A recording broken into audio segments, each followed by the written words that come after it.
Hello everyone, আসসালামু আলাইকুম। সবাই কেমন আছেন? আশা করি সবাই অনেক ভালো আছেন। সিলেটি কিচেনে নতুন আরেকটি পর্বে আপনাদেরকে জানাই ওয়েলকাম।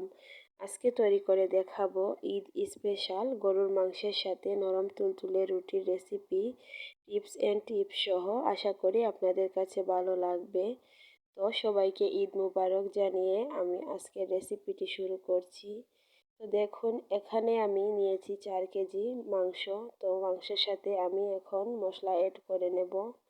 মাংসটাকে আমি কিছুক্ষণ ম্যারিনেট করে রেখে দেব। তো এখানে দিয়ে দিলাম পরিমাণ মতো আদা, দিয়ে দিলাম পরিমাণ মতো রসুন বাটা, আর এখন দিয়ে দিব পেঁয়াজ এখানে আমি 1.5 কেজি পরিমাণ নিয়েছি, যেহেতু এখানে মাংসের পরিমাণ বেশি এর জন্য।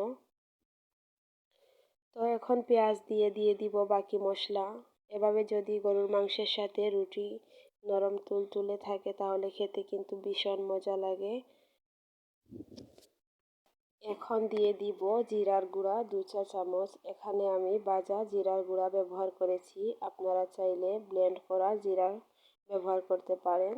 তো দেখুন, তারপর দিয়ে দিব হলুদের গুঁড়া 1.5 চা চামচ, 1 চামচ ভর্তি করে নিয়েছি, আর দিয়েছি আরও 1/2 চা চামচ। এখন দিয়ে দিব মরিচের গুঁড়া 3 চা চামচ। আপনারা যারা ঝাল খেতে পছন্দ করেন না তারা কমিয়ে বাড়িয়ে নিতে পারেন।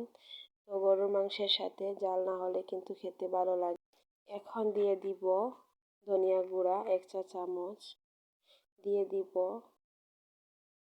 5-6টার মতো এলাচ, এখন দিয়ে দিব দারুচিনি, এখন দিয়ে দিলাম লবণটা অফ ক্যামেরায় দিয়ে নিয়েছিলাম। তো লবণটা আপনারা বুঝে শুনেই দিবেন। তো এখন দিয়ে দিলাম পরিমাণ মতো তেল দিয়ে মাংসটাকে ভালো করে হাত দিয়ে মাখিয়ে নিতে হবে। আর এভাবে কিন্তু হাত দিয়ে মাখিয়ে মাংসটা রান্না করলে খেতে ভীষণ মজা লাগে। আপনারা একবার হলেও এইভাবে মাংস রান্না করে খেয়ে দেখবেন। তো এভাবে কিছুক্ষণ হাত দিয়ে ভালো করে মশলার সাথে মাংসটাকে মিশিয়ে নিতে হবে। মেশানো হয়ে গেলে কিছুক্ষণ আমি মাংসটাকে রেস্টে রেখে দেব।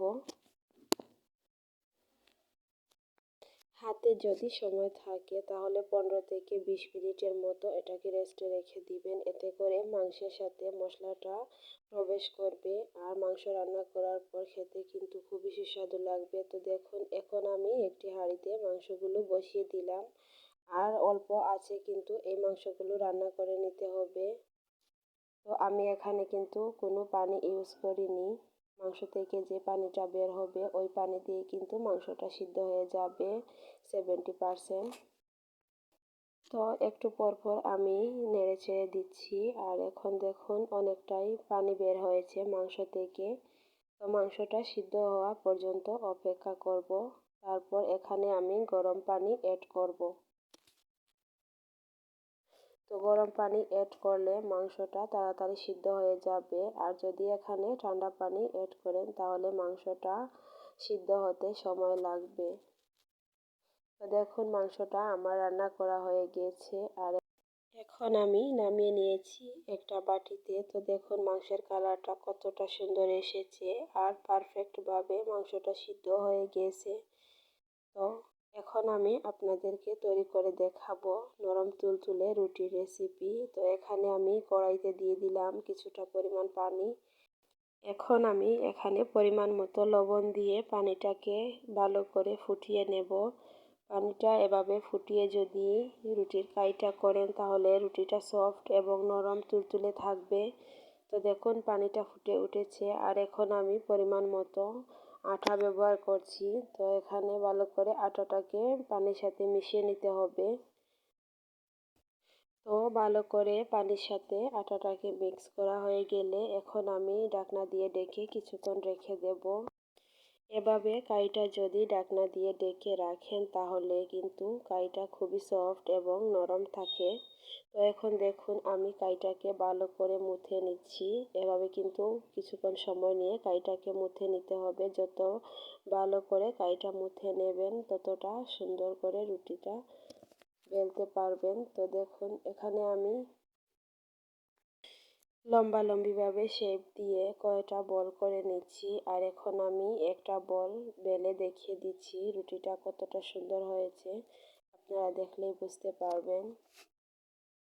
এভাবে যদি রুটি বানান তাহলে কিন্তু নরম তুলতুলে থাকবে আর সারাদিন এভাবে রুটিটা বানিয়ে রেখে খেতে পারবেন। তো রুটিটা আমি দেখুন বেলে নিচ্ছি আর এভাবে ঘুরিয়ে ঘুরিয়ে রুটিটা বেলে নিতে হবে। তো অল্প একটু আটা ছিটিয়ে রুটিটাকে নিতে হবে।